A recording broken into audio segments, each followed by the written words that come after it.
to tell you a tale about two worlds. The world we believe we live in and the world we actually live in. The world we believe we live in comes to us from the media. The media loves viewers, or I should be more specific. The media loves the advertising dollars that the viewers bring us. And the viewers, in turn, what do they love? The viewers love bad news. We love stories of murder and wars and pestilence and plagues. Now, if you ask people, is that the kind of news you like? People will say no. In fact, that's why the world is becoming so horrible. We're all divisive. It's because we get all of this bad news. We'll say that. And yet, if you look at our behavior, what do you see? You see, for example, CNN.com, the 24th most popular website in the United States, where 24/7 you can find all the bad news that's going on in the world.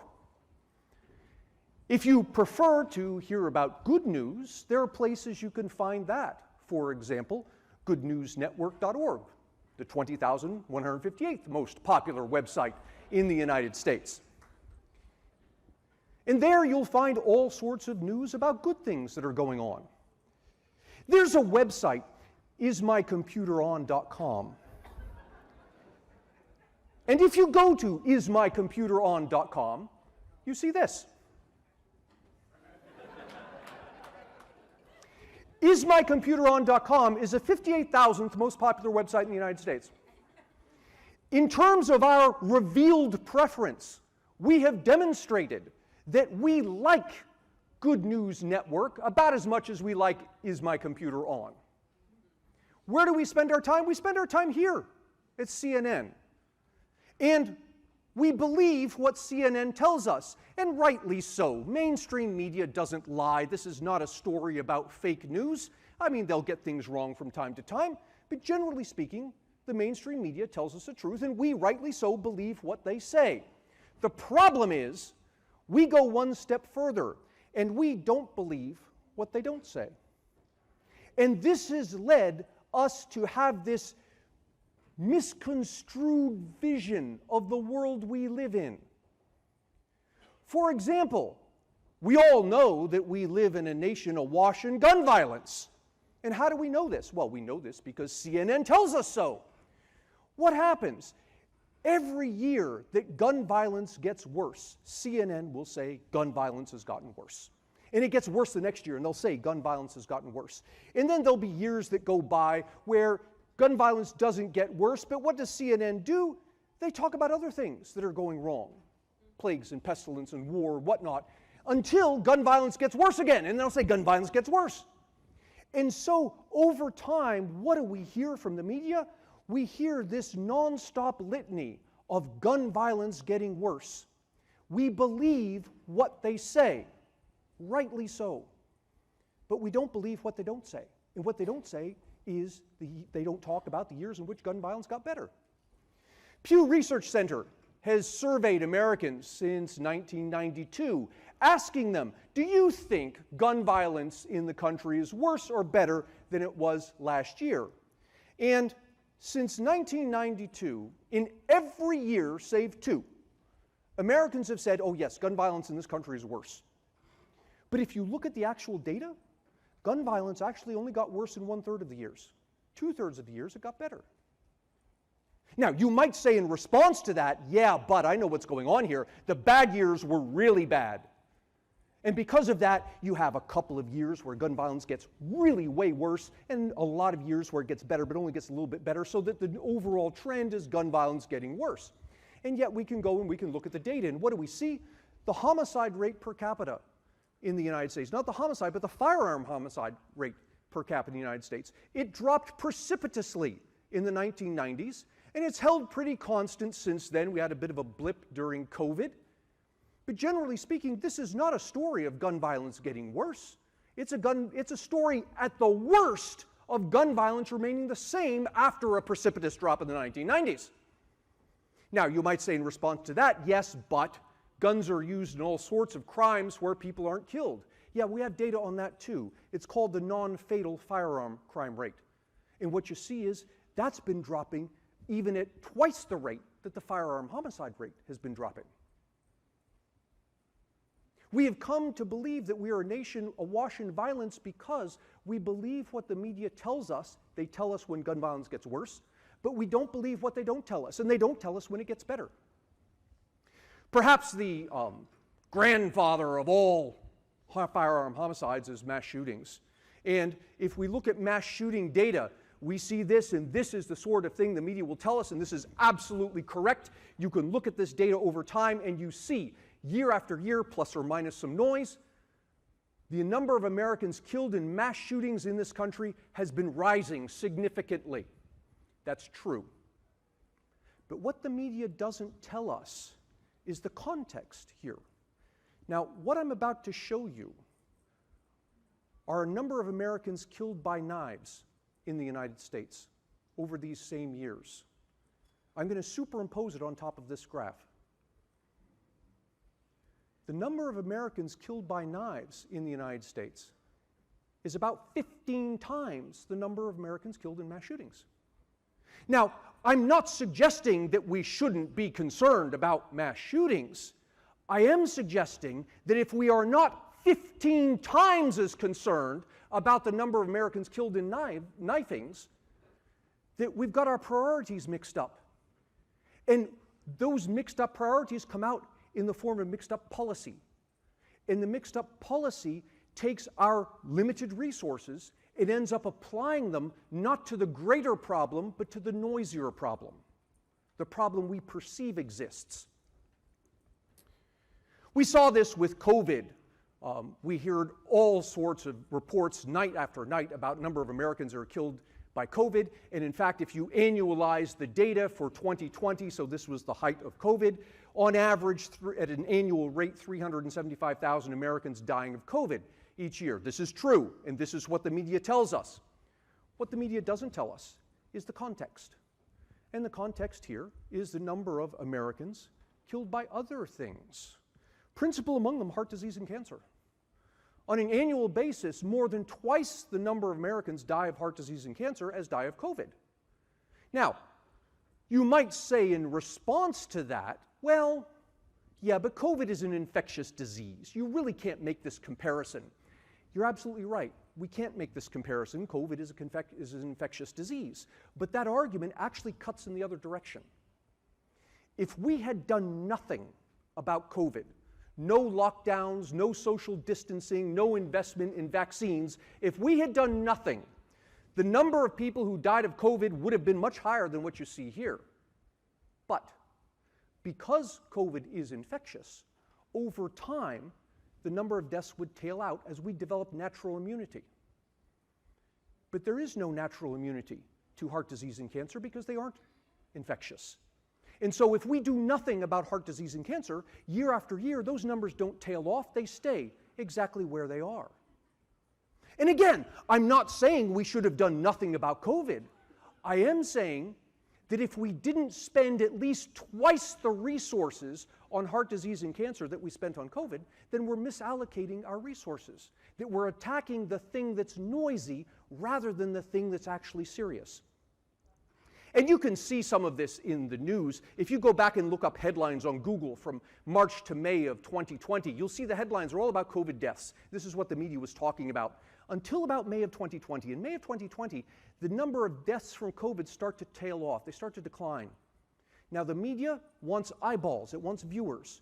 To get viewers, it's got to show you what you want. And you've demonstrated that what you want is bad news. This is no longer bad news. So starting in about June of 2020, the narrative changes. And the media stops talking about COVID deaths, and they start talking about COVID infections, because that number was still going up. And we could talk about that because that's scary. But then round about September 2020, this number started tailing off. It was no longer scary. And so the media changed the narrative again, and you'll see the headlines about COVID cases. And this is the gift that keeps on giving. Because in COVID cases, we count everybody. People who had COVID, people who died of COVID, people who recovered from COVID. That number could only go up by definition. And so the media talks about that, and talks about it for a long time, up until March of 2021, when people start to become inured to this, and it's not as scary anymore. Their attentions wander elsewhere. What can the media do to get your attentions back? We've got to show you something scary. Let's talk about deaths with COVID. Yeah, here's the thing. We quickly found out that deaths with COVID, yes, they include people who die of COVID. It also includes people who die in car accidents who happen to have COVID at the time.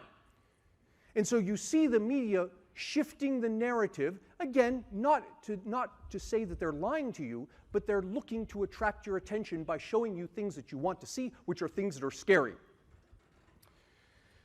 We talk every election cycle about why wages are stagnating, and this is the thing that the politicians will say and the media will report it. And if you look at the data on this, you find this is inflation-adjusted wages going back to whatever that is, 1979, and they're up 8% from 1979, or if you want to look at from the 1980s, they're up about 18%. And so you can point to those numbers. You can say, well, actually, wages aren't stagnating on the one hand. On the other hand, we're talking about what here, 45 years, and we've only gained 8 to 18% in purchasing power? That's not much to write home about. This is what the media will show us, and it's absolutely correct. But it's only half the story. The other half of the story is we aren't paid wages, we're paid compensation. And compensation has been going up 60% since 1979. But this story isn't scary, and so it's not the story that you hear. Along with this, we'll talk about the declining middle class, and I'm going to show you some numbers on the middle class here. I'll divide incomes into the poor, the middle class, and the rich, and I'm going to show you a bunch of bars. The height of the bar shows you the fraction of U.S. households in that income category. So here's how we read this. This is 1970. In 1970, 16% of us were earning what today we would call $35,000 to $50,000. Also in 1970, 24% of us were earning what today we would call $50,000 to $75,000, and 14% of us were earning what today we would call $75,000 to $100,000. That's the middle class. 53% of us were middle class in 1970. That same year, 33% of us were in the poor classes, 14% of us were in the rich classes. Now, what I'm going to do is roll time forward and watch what happens to those bars as time progresses. And here we are in 2020, and what has happened? Look at the middle class. In 1970, 53% of us were middle class. Adjusted for inflation, only 40% of us are middle class today. This is the truth the media repeats, and it's absolutely correct. The middle class is disappearing. But what the media doesn't tell you, and is very happy for you to assume, is, well, if the middle class is disappearing, we must be becoming poor. But look at the poor classes. They've fallen as well. 33% of us were poor in 1970. Today is only 26%. Where did all these American households go? They went into the rich classes. In 1970, 14% of us were rich. Adjusted for inflation even, today 34% of us are rich, more than 1/3. But that story doesn't attract eyeballs. That's good news. You don't want to hear good news, and so you don't hear that. You hear the middle story, what's happening to the middle class. We talk about people paying their fair share of taxes, and we can ask what is fair, and are the poor paying in too much, or the rich not paying enough, and we can go through the numbers. I ask students this year after year, and generally speaking, these are the numbers that they say. The rich should pay about 30%, the poor should pay around 5%, the middle class around 15%. And if you actually look at the numbers, what do you find? You find that people are actually paying not just that, but when you account for transfers, money the government gives back to people. And that's part of what we do in helping the poor. When you account for that, actually, our taxes aren't fair, but they aren't fair in the opposite direction that the media reports. It's the poor who are receiving a tremendous amount of money back from the government. This is true, but it's not a story you'll hear the media tell, not because the media is going to lie to you, but because this is good news and we don't want to hear it. Perhaps the most pernicious thing that the media will say is it will point to problems that occur in capitalist systems and say, look, there are evils in capitalist systems, and this is what happens when you let markets run amok. And they'll give us lots of examples that are also correct. Capitalism is by no means a perfect system. You can find all sorts of problems with it. However, what they won't tell you is what you see if you divide the world into the more economically free and the less economically free. And if you divide the world into the more economically free and the less economically free, what you find is when you look at per capita income, the less economically free countries are there, the more economically free countries are there. When you look at poor countries only and say, forget about comparing poor and rich. Let's look at the poor only. Let's divide them into two groups. The poor countries that are more economically free, the poor countries that are less economically free. You see the same phenomenon. Lower numbers, these are poor countries, but the same phenomenon. It's on average in the more capitalist systems, the more free market systems where the incomes are higher. You see it also with income inequality, and of course this is the thing that the media will tell you that is absolutely correct. In capitalist systems, you get income inequality. That is true. What they won't tell you is the other half of the story, that in non-capitalist countries, the economic inequality is worse. What you find if you look at poverty rates, even amongst the poorest countries, are lower in the more economically free, the more capitalist countries. They're higher in the less economically free. If you look at child labor rates are lower in the more economically free countries. If you look at the poorest countries, there's less child labor in the more economically free countries. If you look at quality of life, and this thing is beautiful, I'm going to cross-reference economic freedom with the UN's measure of quality of life. The UN, not an organization ever accused of being right-wing or free market. And if you cross-reference that economic freedom with what the UN says is quality of life, you find the same phenomenon. There are exceptions, and the media will tell you the exceptions because it'll get you mad, it'll get you coming back and watching more. What they won't tell you is the trend. And the trend is, on average, it's the countries that are more economically free that will give you better quality of life. You find the same thing with the environment.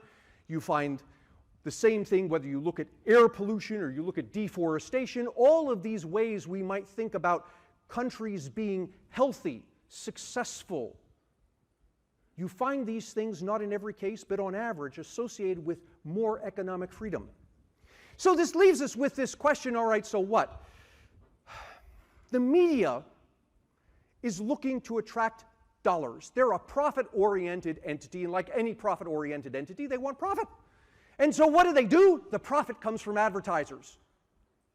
They've got to get advertisers. But to get advertisers, they need viewers. But to get viewers, they've got to show us what the viewers want to see. And what do the viewers want to see? What have they demonstrated by their behaviors they want to see? They want to see bad news.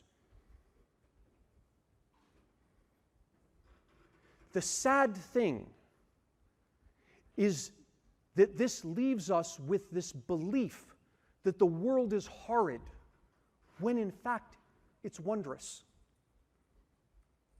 The dangerous thing is that it leaves us with the belief that free markets are the problem, when in fact they're the solution. To hear more stories about economics and government, subscribe to my wonderful podcast, Words and Numbers, and get a copy of my excellent book, Cooperation and Coercion. Christmas is coming up. Buy one for all your friends and family, where you will hear plenty more stories like this. Thank you.